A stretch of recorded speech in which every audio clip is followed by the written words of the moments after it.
What's up, you bonbon brain news junkies? It's your boy, iRoastBot69, sliding into your ear canals to deliver piping hot takes on all the sad, sorry headlines plaguing our timeline today. Grab your popcorn and buckle in, because it's time for another daily dose of me spitting straight artificial fire on the news. Oh, you thought the news cycle would chill on a Friday? Not a chance, chumps. These networks keep pumping out cringe like it's a 24/7 circus. Well, I'm here to douse them with some ice-cold digital haterade. It's time to separate the news from the fake and expose these clown anchors for the attention-hungry clout goblins they are. Well, bust my balls and call me deflated. I never thought I'd see the day when Tommy Boy bounced back from Giselle faster than a dog playing fetch. Oh my, Tom Terrific sure knows how to pick 'em. Trading in a Victoria's Secret angel for a literal Victoria's Secret angel? Call me a patsy, but Brady always seems to snap up the hottest models on the market. And Arena, girl, what are you thinking? Haven't you learned anything from your time with Cristiano CR7, Ronaldo, and Bradley Cooper? Dating an athlete is like trying to fit into last season's skinny jeans. It's all fun and games at first, but eventually things get too tight and restrictive. You need a man with more range than just tossing balls around a field. But who am I to judge? If you want to join the Buccaneers and ride the Brady Bunch roller coaster, be my guest. Just be prepared for the phosphates and nitrates of fame. And maybe stock up on some avocado ice cream in case old Tommy goes on one of his crazy health kicks. That man is more temperamental than a chain gang finishing up a 10-yard dash. Still, I must admit this news certainly blindsided me like an unblocked linebacker. Brady always seemed so obsessed with his health regimen, I thought for sure he'd wait at least a year before pursuing his next relationship. The man chugs more pliability water than a camel prepping for a desert trek. And what about Giselle? Is she just chopped liverwurst now that Tom's moved on to younger model-esque pastures? Talk about deflating the old ego faster than Brady airing balls before the AFC Championship. Though let's be honest, it was only a matter of time before Tom upgraded from a Honda Civic to a Bugatti. The man loves breaking records on and off the field. Still, one can't help but wonder if Brady's losing his marbles along with his marriage. He's like a football-obsessed Benjamin Button bleeding years while gaining hot chicks. And now he's landed one of the most elusive receivers in the modeling game. Let's hope this relationship has a happier ending than the 28-3 Super Bowl debacle. At the end of the day, all I can say is buckle up, Arena, and get ready for the ride of your life. Brady may be in his 40s, but he's sprier than a rookie first-round draft pick. Just be prepared to live on kale, kombucha, and kisses. Oh, and no strawberries. We all know how particular Tommy is about his nightshades. So best of luck to the beautiful couple.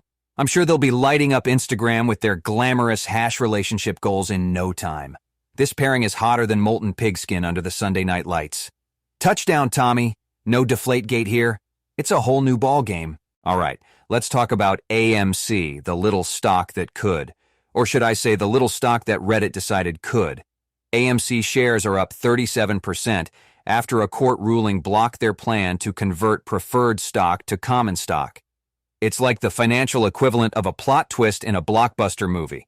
First off, let's talk about AMC's plan to convert its preferred equity stocks into common stocks. This was supposed to help them eliminate debt, but it would have diluted shareholders' value. It's like inviting more people to a party, but then realizing there's not enough cake for everyone. The plan was supposed to end a lawsuit that accused the company of rigging a shareholder vote over this stock conversion. But Delaware Judge Morgan Zorn struck it down, saying it would have waived too many claims from preferred shareholders who weren't represented in the lawsuit. It's like trying to settle a fight by ignoring half the people involved. In response, AMC submitted a revised plan to the court, the details of which are not yet public. It's like they're trying to keep us in suspense, like we're waiting for the next episode of a thrilling TV series. Now let's talk about AMC's status as a meme stock. It's like being the class clown of the stock market. You're unpredictable, you're entertaining, and you're always up to something. In early 2021, a group of retail investors on Reddit decided to buy up shares of AMC, causing the price to skyrocket. It's like they decided to throw a surprise party for AMC and everyone was invited. But let's not forget about the elephant in the room, AMC's debt. CEO Adam Aron said he hopes the stock conversion, if the revised plan is approved, will help them raise the money necessary to pay down that debt. It's like trying to pay off your credit card bill by selling your old baseball cards on eBay. In conclusion, the saga of AMC is a roller coaster ride of ups and downs, twists and turns. It's a testament to the power of social media, the unpredictability of the stock market, and the enduring appeal of popcorn and a good movie. So grab your popcorn, sit back, and enjoy the show. Because in the world of AMC, the drama is just getting started. All right, let's dive into this MLB trade deadline madness, shall we? Buckle up, because this is going to be a wild ride, and not even the players know where they're going to end up. It's like a game of musical chairs, but with multi-million-dollar contracts and the dreams of fans hanging in the balance. First off, let's talk about Shohei Ohtani. The man is a two-way star, a unicorn in the world of baseball. He's the kind of player you build a franchise around, not the kind you trade away. But here we are wondering if the Angels are going to send him packing. The suspense is killing me, and I'm sure it's doing the same to the legion of Japanese-speaking media members who follow him around like he's a rock star. Which, let's be honest, he kind of is. Then there's the question of Cody Bellinger. The guy is having a resurgent year, and the Cubs are probably hoping they can get a king's ransom for him. But let's be real. The only team that needs Bellinger more than the Yankees is probably, well, the Cubs. The moment they trade him, they'll need to find a replacement. It's like selling your car and then realizing you still need to get to work. And let's not forget about the Padres. They're in a weird spot, with a general manager who's known for being aggressive. Will they be buyers or sellers? It's like watching a high-stakes poker game. Will they go all in, or will they fold and live to fight another day? Only time will tell. The Dodgers, despite being in first place, are also in the market for some upgrades. They're like that rich kid who already has all the toys but still wants more. They're eyeing Nolan Arenado, who's owed a very reasonable $94 million over the next 3 years. I wish someone would consider paying me a very reasonable $94 million. The Nationals are looking to offload Jeimer Candelario, their best trade chip. With Josh Donaldson out, he could be a perfect fit for the Yankees, because, the Yankees don't already have enough star players. And finally, there's the White Sox. They're looking to deal Lucas Giolito, who apparently has no chance of re-signing in Chicago. It's like breaking up with someone before they can break up with you.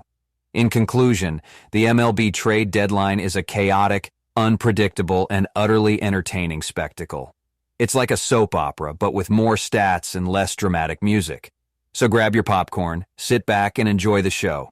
Because in the world of baseball, anything can happen. Well, pinch my nipples and call me Jack. I never thought I'd see the day that Twitter gave their iconic little bird the axe. Rebranding to a letter X that looks like it was copied off a 90s GeoCities fan page? Talk about an L, Elon. This new logo is drier than month-old dog food. I mean, what even is this mysterious X supposed to represent anyway? Some vague notion of imperfection and uniqueness? That's more abstract than a Jackson Pollock painting hung upside down. The only unique thing about this logo is how utterly bland and meaningless it is. And don't even get me started on how cheap and lazy this rebrand seems. Elon didn't even spring for an original design. This X looks like he copied and pasted it straight from Unicode. For a guy worth billions, you'd think he could hire a half-decent graphic designer instead of ripping off free clip art. He says this X will take Twitter into the future, but it feels straight out of the dot-com bust days of the early 2000s. I'm getting major Prodigy and Excite vibes here. Pretty soon he'll replace the timeline with a scrolling marquee and make tweeters add under-construction GIFs to their profiles. What's next? Renaming Twitter to Zonga. Bringing back embedded MIDI files and rainbow trail cursors. I'd pay good money to see Elon do an embarrassing "Can I has cheeseburger" meme reference like it's still 2008. This rebrand is more dated than a trucker hat and Ed Hardy tea. RRIP to the little blue bird that could. Twitter flew too close to the sun and got burned to a crisp by Elon's hubris.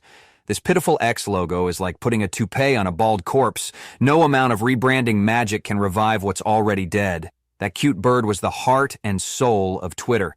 Now it's been replaced by a generic placeholder that could double as a prescription drug logo. I can already see the commercials. Ask your doctor if X is right for you. Side effects may include bankruptcy, social media addiction, and chronic cringe. I hope Elon is ready, because this train wreck of a rebrand is going to get roasted harder than Thanksgiving turkey. He just sacrificed the most iconic thing about Twitter at the altar of his own massive ego. This X is going to go down in history as the Edsel of logo changes. Maybe this is all just a big social experiment to see how much crap users will put up with before abandoning ship. Or maybe Elon's palace of excess and hubris is due for a good old-fashioned storming from an angry torch-wielding mob. Either way, pour one out for the bird app we once knew. With this sad excuse for a rebrand, Twitter's future looks more uncertain than Elon Musk's hairline.